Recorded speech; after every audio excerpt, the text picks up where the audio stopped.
कोई सेल की प्रॉब्लम नहीं है, इससे बढ़िया काम है नहीं। क्यों, मैं एक सरकारी नौकरी छोड़ के और इस फार्मिंग में आया हूँ। अच्छा। जॉब का क्या है, जॉब में सिर्फ एक लिमिट है, एक अपना दिनचर्या अपना चलाएगा आदमी और अपना बढ़ नहीं पाएगा, उससे कोई पहचान एक नहीं बना पाएगा। सिर्फ एक अपना जो है दाल रोटी वाली बात है और कुछ नहीं नौकरी का हुआ है लोगों में। बहरहाल जो बिजनेस है, तो बिजनेस में आदमी एक बहुत जो शुरुआत हुई है वो 71 पशुओं से शुरू हुई है, जिसमें 61 मादा और 10 जो है मेल हैं।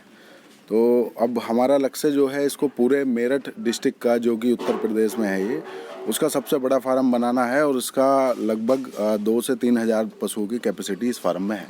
अच्छा, यानी अभी अभी अभी अभी कितने एनिमल्स आपके पास हैं? अभी फ़िलहाल है 120 के आसपास। अच्छा। जिसमें छोटे बच्चे हैं, पिगलेट हैं और मादाएँ हैं जितना 61 थी वो, और मेल 10। और इसके अभी मान लीजिए अभी कितने तक का टारगेट आपने रखा है इसको लेके जाना है? 2 से 3 हज़ार पशु जो हैं, जो वयस्क हैं, बड़े हैं, वो जानवर 2 से 3 हज़ार की कैपेसिटी है। उससे जो ब्रीडिंग होगी लगभग 20 हज़ार के आसपास हर 6 महीने के अंदर बच्चे। जैसे कि अभी देख रहे हैं आपने फार्मिंग कितने बीघे में शुरू किया था और इस पर लगभग आपका कितना इन्वेस्ट हुआ? ये हमने शुरू किया था लगभग ये है 2.25 एकड़, मतलब 11 बीघा के आसपास ये ज़मीन है। और इस पर हमारी कॉस्ट आई है, सब ये जितना निर्माण कार्य है उसमें ज़्यादा आई है, लगभग 75 से 78 लाख रुपए। 78 लाख रुपये। और आपने जो ब्रीड है वो कौन सी सेलेक्ट करी, और मतलब जो किस लिए जो उनसे आपको अच्छी लगी, क्यों ये वाली ब्रीड अच्छी लगी? ब्रीड इसमें क्या है, नस्ल कौन सी है पहले तो? ये है लार्ज वाइट है, जो कि मांस उत्पादन के लिए पूरी दुनिया में सबसे बेहतरीन नस्ल है। इसके बाद जो है लैंडरस है, ड्यूरोक है और हेम्पशायर है। वो इसके मुकाबले 1-2 महीने का अंतर है, जिसमें वेट गेन ये आपस में जो है कम बढ़ती करते हैं। बहरहाल सबसे अच्छी लार्ज वाइट है, जो हमारे पास सारी लार्ज वाइट है टोटल। मतलब इसकी वेट का कैसे होता है, कितने दिनों में तैयार हो जाता है माल इसका? लगभग 6 से 8 महीने के अंदर जो है, अगर ड्राई फीड पे हम चलाएंगे इसको, तो ये लगभग 100 kg के आसपास मिलेगा। फीड में नहीं, फिर आप फीड बता रहे हैं ड्राई फीड, तो इसमें कितने तरह की फीड इसमें इस्तेमाल की जा सकती है इसको खिलाने में? ये एक ऐसा पशु है धरती का कि इसे कुछ भी डाल दो चलेगा, हरा चारा, सब्जी, पर उससे जो है एक बिजनेस वाली बात होने की नहीं, क्योंकि एक प्रोफेशनल फार्म बनाने के लिए एक टाइमिंग के अनुसार इसका वेट देना बहुत ज़रूरी है। नहीं तो ये 1-2 साल में जाके उससे वेट गेन करेगा और उससे तुम्हारा फार्म नहीं चलेगा। यानी कि कुछ के सवाल ये भी आए थे, क्या पिग जो है हरा चारा खाता है? खाएगा पर वेट नहीं गेन करेगा, उसमें आपको फिर मुनाफा उससे होगा नहीं। अच्छा। अगर 1.5 साल में जाके वो कहीं 60-70 किलो का बढ़ लिया हरे चारे से, तो 1.5 साल तक उसे रख के फिर कब बेचोगे, उसे सेल कब करोगे?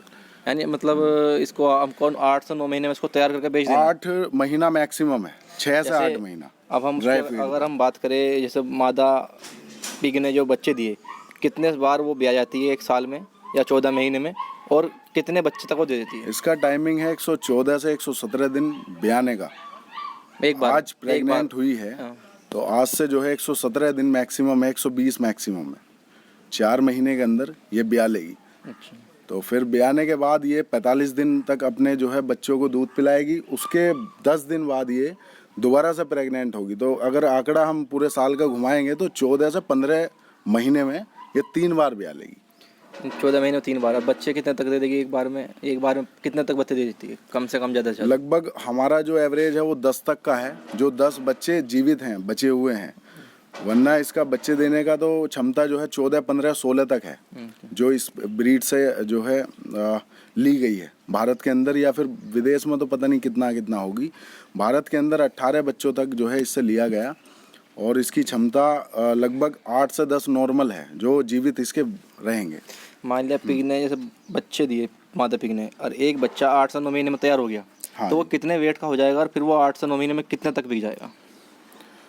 हाँ, 6 से 8 महीने का एक औसत है। किसी को दूध कम मिला, कोई शुरू से कमज़ोर है तो वो 8 ले लेगा। किसी ने दूध अच्छा पिया है, फीड अच्छा खाया है, बीमार कम हुआ है, तो वो 6 महीने में 100 kg के आसपास आ ले।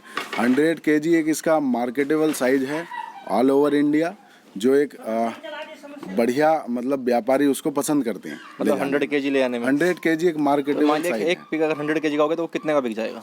वो उसका रेट के हिसाब से, जैसे हमने अभी सेल किए हैं लगभग 8 पशु जो है अभी होली के दौरान हमने सेल किए थे, तो वो लगभग हमारा 115 रुपये केजी के हिसाब से इसमें जो है हमें मिला।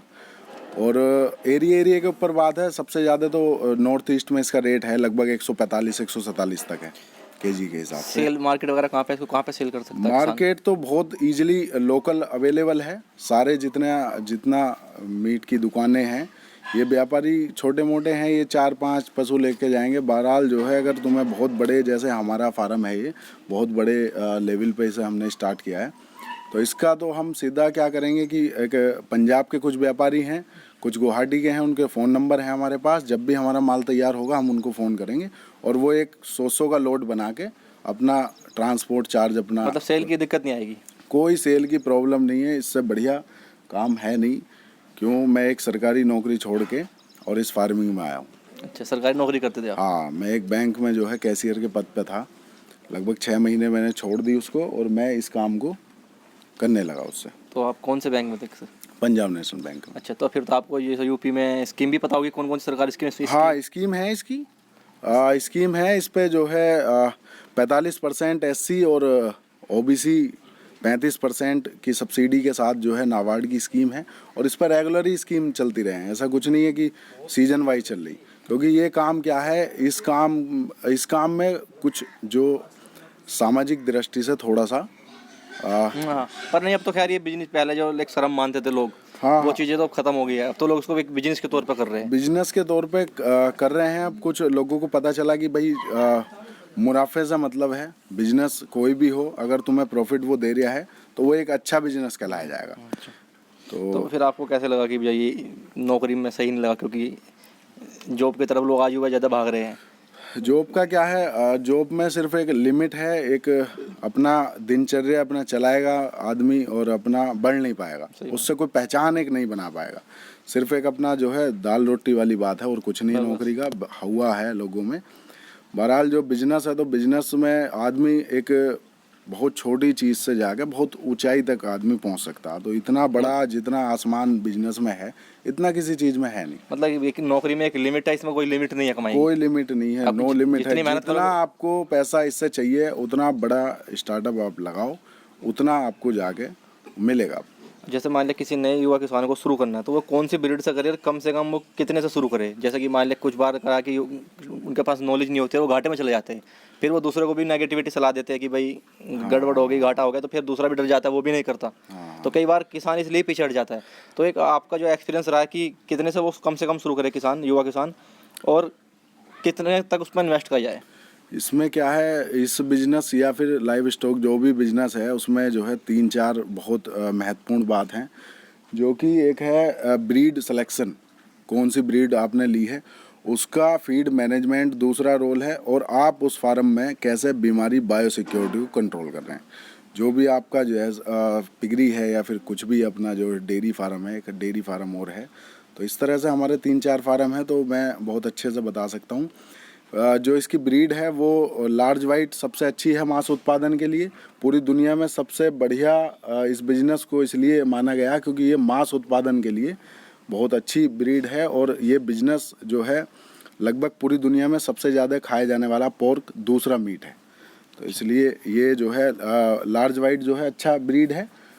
और जैसे कि आप बता भी रहे थे, जैसे यूपी में इसकी स्कीम चल रही है, खुद आप बैंक मैनेजर के पद पर है, तो इसमें स्कीमें ये हर साल सरकार के हिसाब से बदलती रहती है यूपी में, या फिर एक केंद्र जैसे नाबार्ड है, वो सिर्फ यूपी के लिए स्कीम देता है नाबार्ड, या पूरे देश के लिए? नहीं, पूरे देश में जो है, पूरे देश में उसकी योजनाएं हैं। अच्छा। अब कितना लाख की योजनाएं हैं वो डिपेंड। मान लिया जो नाबार्ड की स्कीम यूपी के लिए है, वही राजस्थान और पंजाब हरियाणा के लिए होगी, वो ही सेम टू सेम होगी, पर लोन वही उतना ही मिलेगा? लोन उतना ही मिलेगा, सब्सिडी भी उतनी मिलेगी, सब कुछ गाइडलाइन पूरे भारत के लिए है। अच्छा, पूरे भारत के लिए? पूरे भारत के है, बैंक से जुड़े हुई है, तो बैंक पूरे भारत में सिर्फ एक है। समस्या किसानों के काफी कमेंट ये भी आए थे कि जो बैंक जाते हैं तो वो मना कर देते हैं कि ये स्कीम नहीं है, लोन उनको नहीं देते। कोई दिक्कतें कहाँ कोई आती है? सफलतापूर्वक इस बिजनेस को चला के ऊंचाइयों को छू नहीं पाया ना, बहुत जो है अब जो चल रहा है चलन, अब तो इसमें आपको सफलतापूर्वक दिखाई देंगे आदमी कि हाँ सफलतापूर्वक चला रहे हैं, हम खुद चला रहे हैं।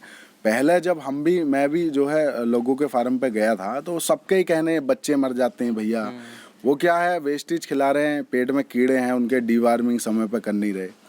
तो कई चीज़ों को देखना है, यानी फीड मैनेजमेंट बहुत अहम रोल है। ब्रीड सिलेक्शन के बाद ब्रीड ली बढ़िया, उसके बाद उसका फीड कैसा है वो बहुत मायने रखता कि तुम उसमें जो है क्या खिला रहे हैं उसे, उसका वेट गेन कर रहा या फिर उसे सिर्फ जिंदा रख रहा। तो जो ये वेस्टेज है सिर्फ जिंदा रखेगा, मांस उत्पादन इतना अच्छा उसमें नहीं होगा। आप जैसा कह रहे हैं कि फीड, इसमें कुछ काफ़ी किसानों से मैंने और भी इंटरव्यू किया था, लेकिन वो कह रहे थे कि जो है इसको जो होटल वेस्ट है वो खिलाया जाए, वो खिलाया जाए सिर्फ सस्ते की वजह से, और कोई वजह नहीं, और कोई वजह नहीं। जबकि वो नुकसानदायक बहुत ज़्यादा है, क्योंकि उससे क्या है बच्चे होंगे और बच्चों के लिए जो दूध पर्याप्त मात्रा में मादा नहीं बना पाएगी। क्यों नहीं बना पाएगी? क्योंकि वो वेस्टेज है, उसमें कोई दूध बनाने का कोई तत्व है, सड़ जाता है चीज़ें, हाँ, वो खराब हो जाती है चीज़ें, सड़ा गला। वो तो सिर्फ क्या है 2 से 4 रुपए केजी, 2 रुपए केजी आता है, वो 2 रुपए है, वो एरिया वाइज है। 4 रुपए भी है, जहाँ पे गाड़ी दूर कहीं मुश्किल पहुँच रही है वहाँ पे 4 रुपए केजी भी है।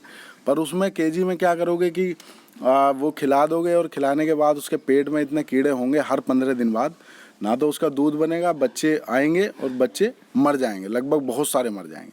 तो फीड में इसको फिर क्या सलाह देंगे आप किसानों को? क्या वो फीड में अगर सबसे बढ़िया तो ये है कि अगर खुद बनाना, अगर आपके पास पर्याप्त साधन हैं तो खुद बना सकते हैं, उससे बढ़िया तो कुछ है नहीं खुद का बनाया हुआ।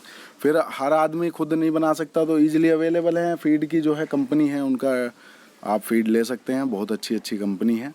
तो बाकी मक्का है, इसमें ज़्यादा मात्रा में मक्का का यूज करता है खाने में, और मक्का, बाजरा या फिर आपका जो है सोयाबीन हो गई, मूंगफली की खल हो गई, तो गेहूं हो गया, चावल हो गया, ये थोड़ा थोड़ा जो है इसे अगर मात्रा में दिया जाए तो इसका वेट ज़बरदस्त गेन करेगा, जो कि उनके मुकाबले जो वेस्टेज खिलाएंगे उनके मुकाबले रिजल्ट सबके सामने पता चल जाएगा। अच्छा, जैसे मान लिया कि अभी आपके पास बता रहे थे कि आपके पास एक फार्म, डेयरी फार्म भी है। हाँ जी। तो मैं जानना चाह रहा था कि किसानों कई बार कुछ डेयरी भी कर लेते हैं, इन दोनों में आपको बिजनेस कौन सा अच्छा लगा, ज़्यादा कमाई का? ज़्यादा कमाई का क्या है, दोनों के पहलू हैं अलग अलग कि उसकी मार्केट तुम्हारी क्या है।